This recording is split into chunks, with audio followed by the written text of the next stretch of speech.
1400 سال پیچھے کی طرف آپ چلیے، وہاں کے حالات کا ذرا جائزہ لیجئے تو آپ کو پتہ چلے گا کہ وہاں کے حالات کتنے خراب تھے۔ ان حالات کے اندر جناب محمد رسول اللہ صلی اللہ علیہ وسلم کو آخری نبی کی حیثیت سے بھیجا گیا، اور آپ پورے وشو کے لیے، پورے دنیا کے لیے، پورے ورلڈ کے لیے آئے ہیں۔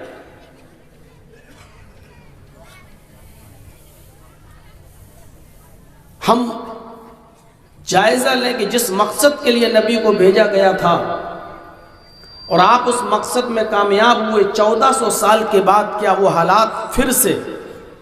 کیا وہ برائیاں پھر سے ہمارے معاشرے میں جنم نہیں لے رہی ہیں؟ عرب کے اندر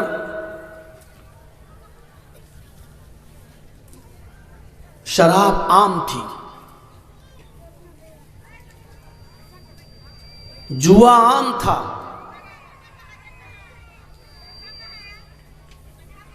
ان کے یہاں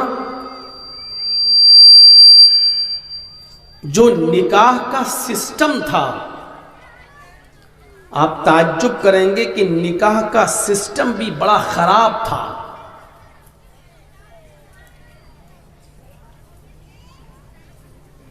شادی کے بعد، نکاح کے بعد بھی لڑکا اپنی بیوی کو اپنے پاس نہیں رکھتا تھا۔ اس سسٹم پر ذرا غور کیجیے۔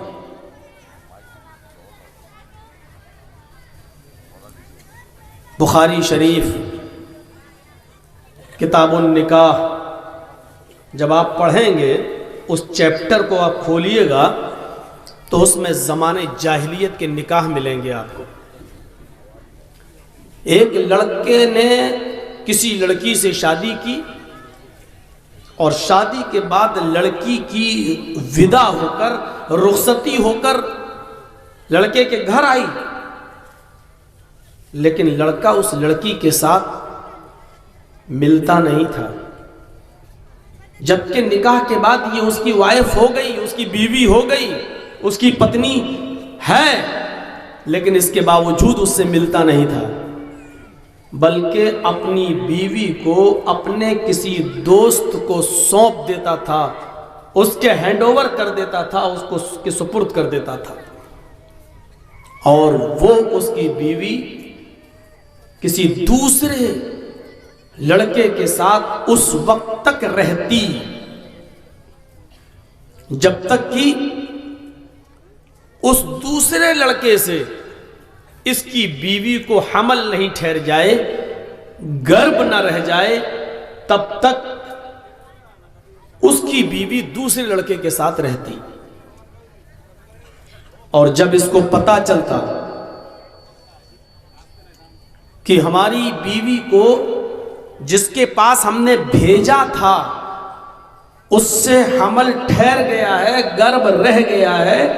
تب یہ اس کو بلاتا تھا اور اپنے گھر میں لاتا تھا، اور پھر اس کے ساتھ رہن سہن ہوتا تھا، اس کے ساتھ ملنا جلنا ہوتا تھا۔ ایسا اس لیے کیا جاتا تھا ان کے عقیدے کے مطابق، ایسا اس لیے کیا جاتا تھا کہ اس سے بچہ نیک پیدا ہوگا۔ یہ کتنی گھناؤنی رسم تھی کہ شادی کے بعد بھی لڑکا اپنی بیوی سے مل نہ سکے اور اس کو دوسرے کے حوالے کرتے۔ شادی کا ایک طریقہ یہ تھا، ایک طریقہ تو میں بتا چکا ہوں، یہ شادی کا دوسرا طریقہ یہ تھا کہ ایک ہی عورت کے پاس، ایک ہی لڑکی کے پاس 3 سے زیادہ اور 10 تک جتنے افراد جانا چاہتے جاتے، 3 ہو سکتے تھے، 4 بھی ہو سکتے ہیں، 5 بھی، 6 بھی، 7 بھی، 8 بھی، 9 بھی، اور 10 تک ہو سکتے تھے، لیکن 10 سے زیادہ نہیں۔ اور یہ سلسلہ ان لوگوں کے درمیان اس وقت تک رہتا اس لڑکی کے پاس آنے جانے کا سلسلہ جب تک اس لڑکی کے کوئی بچہ پیدا نہیں ہو جاتا۔ جب بچہ پیدا ہو جاتا تھا تو وہ لڑکی ان تمام لوگوں کو بلاتی جن کے ساتھ اس نے کانٹیکٹ کیا ہے، 3 4 5 6 7 8 9 10 تک جتنے لوگ اس کے پاس گئے، ان سبوں کو بلاتی اور کہتی کہ ہمارے پاس تم لوگ آئے ہو، تم لوگ پورے سال ہمارے ساتھ رہے ہو، ہمارا اور آپ کا معاملہ کلیئر ہے، اب یہ بچہ پیدا ہوا ہے۔ اس وقت اس عورت کو اختیار تھا، پاور تھا، وہ عورت اپنے بچے کو ان 10 لوگوں میں سے جس کی گود میں رکھنا چاہتی رکھ دیتی تھی، اور جب وہ عورت اس بچے کو جو پیدا ہوا ہے اس بچے کو جس کی گود میں رکھ دیتی تھی، یہ اسی کا بچہ مان لیا جاتا اور یہ اس کی بیوی مان لی جاتی، اور اس دن سے یہ دونوں لوگ ایک ساتھ رہتے، یہ اس کا بچہ، یہ اس کی بیوی، یہ اس کا پتی۔ یہ شادی کا ایک اور بھینکر اور خراب طریقہ تھا عرب کی سرزمین پر محمد الرسول اللہ صلی اللہ علیہ وسلم کے آنے سے پہلے۔